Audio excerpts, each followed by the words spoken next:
आपका स्वागत है। काव्य प्रकाश प्रथम उल्लास के बारे में आपको बताया जा रहा था, जिसमें हम काव्य के भेदों का अध्ययन कर रहे थे। काव्य के कितने भेद होते हैं उसके बारे में वर्णन किया जा चुका था।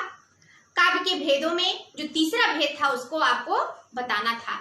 फिर भी हम यहाँ रिवीजन करते हैं, देख लेते हैं कि काव्य के भेद में 3 प्रकार के भेद होते हैं। पहला होता है उत्तम या ध्वनि काव्य, दूसरा होता है गुणीभूत व्यंग काव्य या मध्यम काव्य, तीसरा होता है अधम अवर या चित्रकाव्य। अवर का अधम का तात्पर्य होता है निकृष्ट, चित्रकाव्य का अर्थ होता है, हम देखते हैं, जिसमें व्यंग रहित रचना हो, अर्थात व्यंग की प्रतीति न हो। और आप ये अच्छी तरह जान लीजिए, ध्यान दीजिए कि काव्यार्थ में व्यंग्यार्थ की प्रधानता होनी चाहिए अथवा व्यंग का प्रयोग होना चाहिए। जिस काव्य में हमें व्यंग की प्रधानता या व्यंग रहित काव्य होगा वो सबसे निकृष्ट माना जाता है, इसलिए इसे चित्रकाव्य, अधम काव्य, अवर काव्य के नाम से हम जानते हैं। हमने पहला उत्तम या ध्वनि काव्य पढ़ा था, जिसका अर्थ होता है कि वाच्यार्थ। वाच्यार्थ का अर्थ आप जानते हैं मुख्य अर्थ। जो मुख्य अर्थ होता है, जो सीधे सीधे अर्थ निकलता है, वाच्यार्थ की अपेक्षा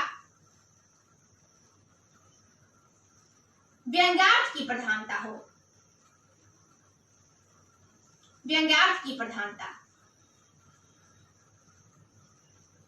व्यंग्यार्थ का तात्पर्य होता है प्रतीयमान अर्थ, प्रतीयमानार्थ।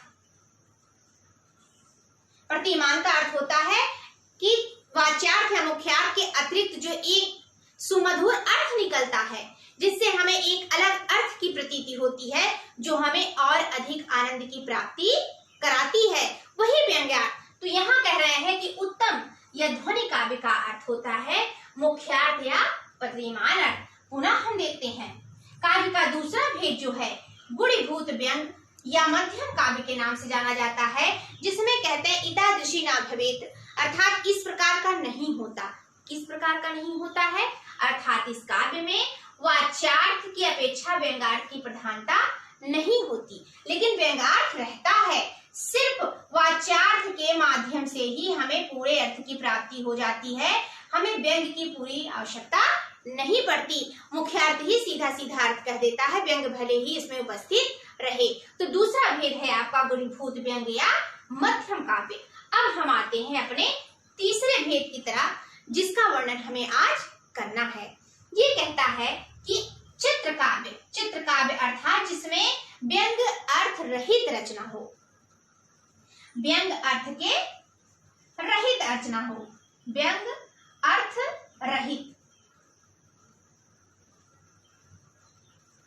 अब हम देखेंगे कि जिस काव्य में गुण हो, गुण अलंकार अच्छते, गुण अलंकार अच्छते, यानी कि गुण और अलंकार को कहा जाए लेकिन अव्यंग अर्थात वह व्यंग से रहित हो, ऐसा जो काव्य है वो अवर, अधम या चित्र काव्य के नाम से जाना जाता है। अब हम आगे देखते हैं शब्द चित्र, इसकी जो कारिका है।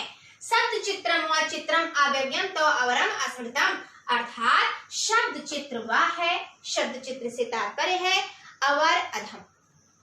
शब्द चित्र वह काव्य है जिसमें वाच्य चित्रम अर्थात जिसमें वाच्यार्थ हो लेकिन अव्यंग्य, अव्यंग हो वो काव्य, वो रचना अव्यंग हो, उसमें व्यंग की प्रमुखता ना हो, व्यंग न रहे, ऐसा काव्य जो है तब अवरम अस्मृतम, अवर काव्य के नाम से हम जानते हैं, उसे अधम काव्य के नाम से जानते हैं। कह रहे हैं कि शब्द चित्रम वाच चित्रम अव्यंग्यम तो अवरम अस्मृतम। मम्मट जी के अनुसार शब्द चित्र अधम या अवर काव्य जो है वही माना जाता है जिसमें व्यंग रहित रचना होती हो, वही आपका अवर काव्य है। उसे और अधिक स्पष्ट ये करते हैं कि अव्यंग्यमिति, अव्यंग इति अर्थात अव्यंग से तात्पर्य हमारा है कि स्फुट प्रतीयमानार्थ रहता, प्रतिमान अर्थ आया है। देखिए मैंने यहाँ आपको बताया है कि व्यंग्यार्थ का अर्थ होता है एक प्रतिमान अर्थ जो अतिरिक्त अर्थ की प्रतीति होती है। तो अव्यंग्यम इति कहने का हमारा तात्पर्य है कि स्फुट प्रतिमान अर्थ रहतम, अर्थात जिसमें पूर्ण रूप से व्यंग अर्थ ना हो, वही काव्य, अर्थ काव्य, चित्र काव्य, अवर काव्य या अधम काव्य के नाम से जानते हैं। पुनः हम हम यहाँ देखते हैं कि ये शब्द चित्र आपका दो प्रकार का होता है। एक शब्द चित्र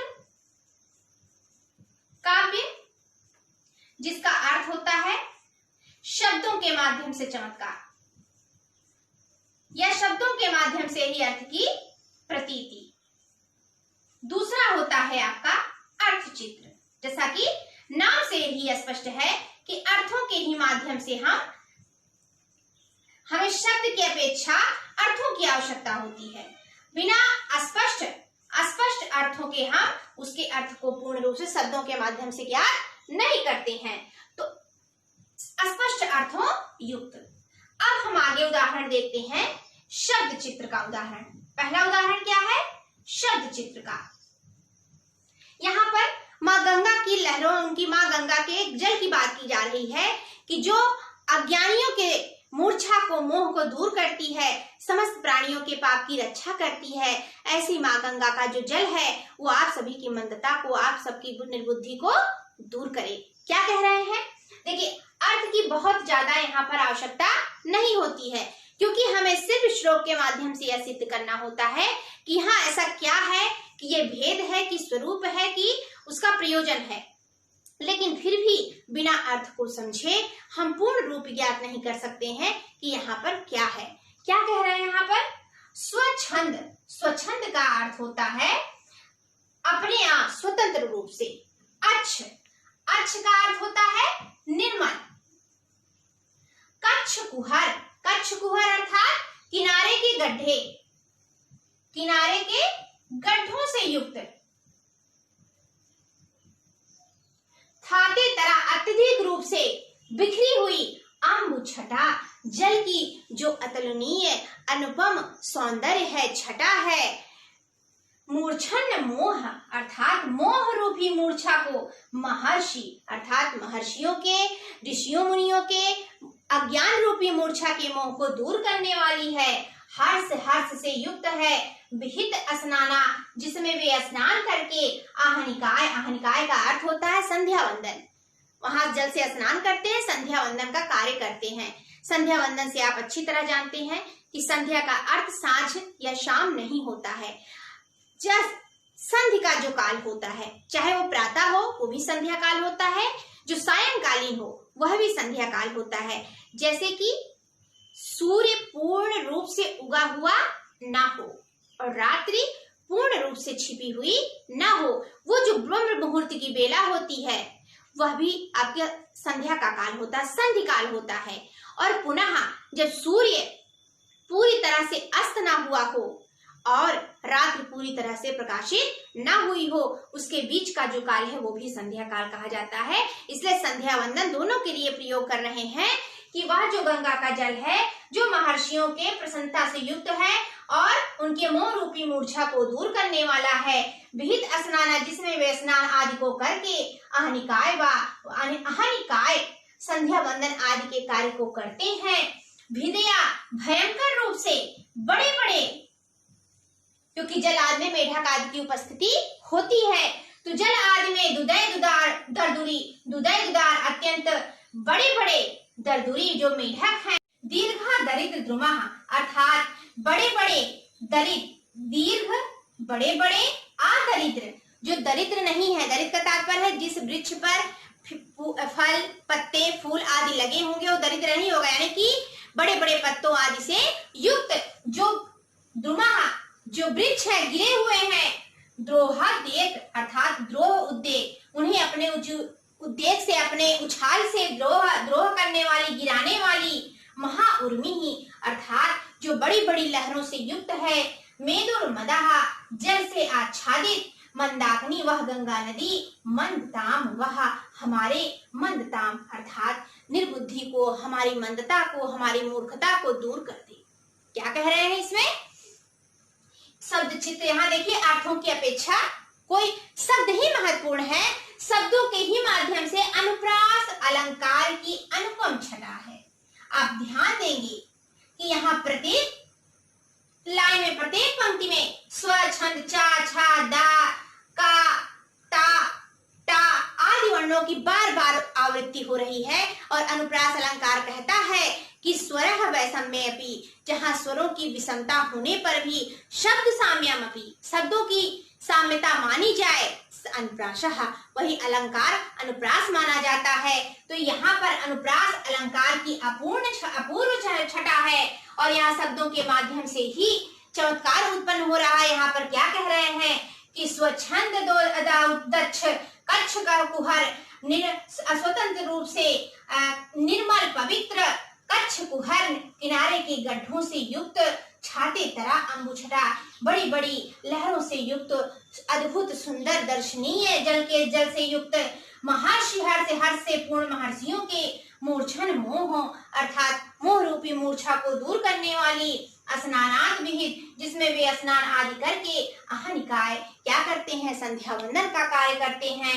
विद्या दुदय दुदार दुरदुरी, अर्थात भयंकर रूप से बड़े बड़े दरदुरी अर्थात मेढकों से युक्त, दीर्घदार दरिद्र दुमाहा, बड़े बड़े वृक्षों से युक्त, जो कि पत्तों से युक्त हैं।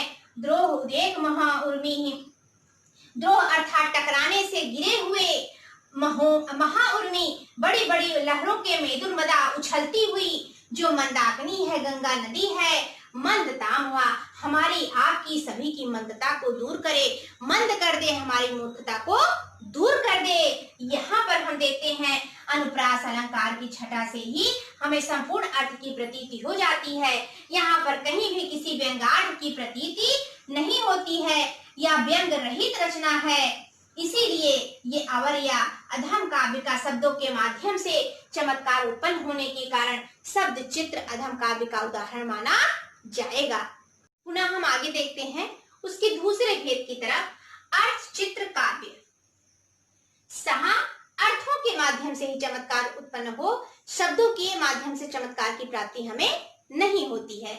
यहाँ हम देखते हैं इसका उदाहरण, जैसे कि यहाँ हैग्रीव की बात की जा रही, जो तो बहुत ही बलशाली था। जब वो अपने महल से घूमने के लिए निकलता है तो एक नायिका के रूप में अमरावती, यानी कि इंद्र का जो भवन है उसका नाम अमरावती है, उसको एक नायिका के रूप में प्रस्तुत कर रहे हैं कि मानो वो अपने शत्रु पक्ष को देख करके भय से अपनी आंखें को उसने बंद कर लिया है। और आपको पता ही है कि इंद्र जो है वो सबसे डराने वाले तो नहीं मान सकते हैं, सबसे डरने वाले देवता हैं। जरा कहीं कोई तप किया, किसी ने उनके प्रति कोई आघात किया, तो उन्हें यह प्रतीत होता है कि मानो वह मेरे धन पर, मेरे राजगद्दी पर अधिकार प्राप्त करना चाहता है।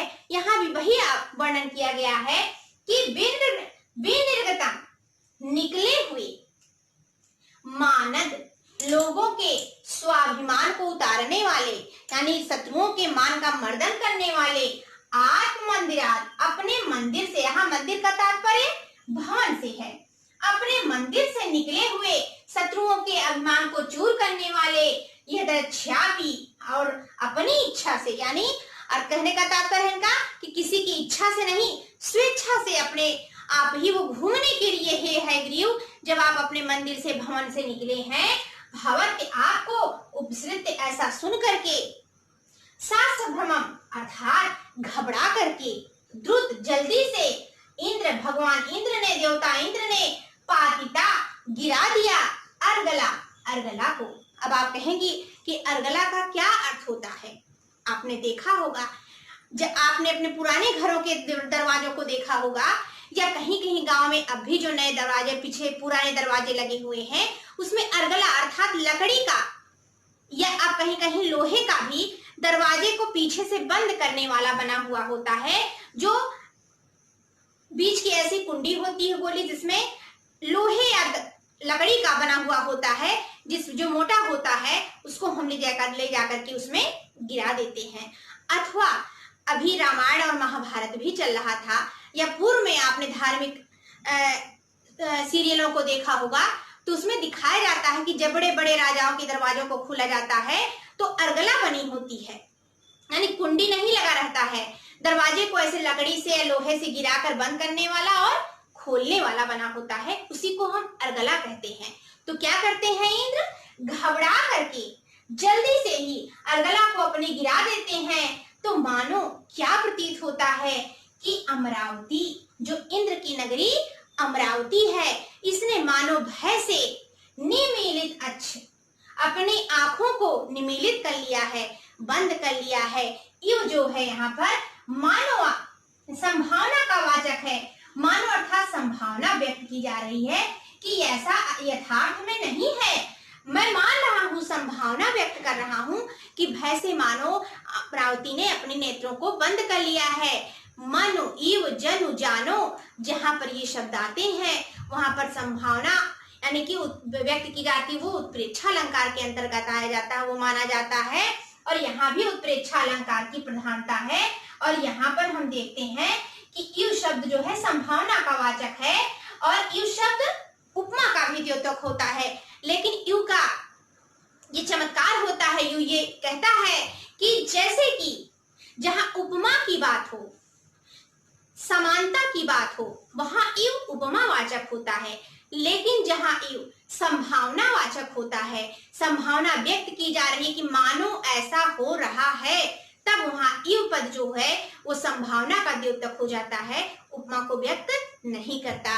तो यहाँ हम देखते हैं कि अर्थ चित्र काव्य का जो भी शब्द चित्र काव्य का जो अर्थ चित्र काव्य है वो कहता है कि भवत आपको यदिच्छापि, अर्थात अपनी इच्छा से ही निकले होने के कारण, अपनी इच्छा से ही निकलने के कारण, मानद आत्म मंदिराज, स्वाभिमान को चूर करने वाले, अपने मंदिर से निकलने वाले, अपने भवन से निकलने हुए उपश्रित्य सुन करके साभ्रमम इंद्र, इंद्र ने घबरा करके द्रुतम शीघ्रता से पातिता अर्गला, अर्गला को क्या कर दिया, गिरा दिया, अपने दरवाजों को बंद कर लिया।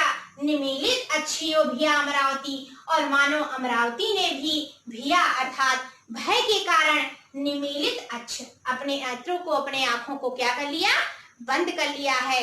तो यहाँ पर हम देखते हैं शब्दों के माध्यम से नहीं, अर्थों की पूर्ण अस्पष्टता के कारण ही हमें अर्थ की प्रतीति हो रही है।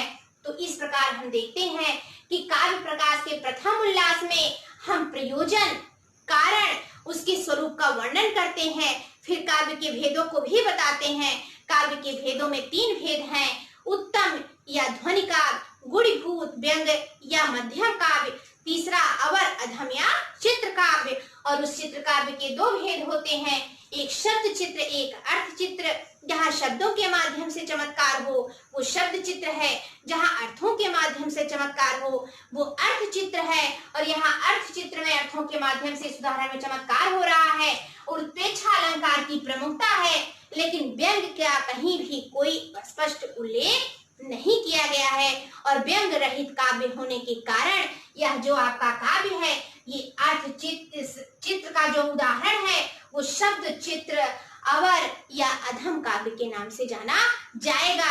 इस काव्य प्रकाश को इस प्रकार हम देखते हैं कि काव्य प्रकाश का ये जो प्रथम उल्लास है आज आपका समाप्त हुआ, जिसमें उसके प्रयोजन, कारण और स्वरूप को बता दिया गया है।